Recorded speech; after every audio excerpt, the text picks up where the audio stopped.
DJ Rand exclusive.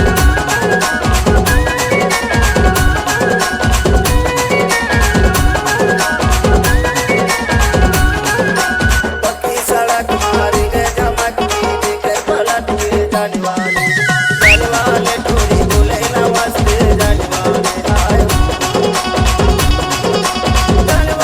भाई जाने वाले टोरी जाने वाले भाई जाने वाले टोरी जाने वाले पक्की सड़क मारी गए झमक दीदी के पलट के DJ Rand exclusive. जाने वाले टोरी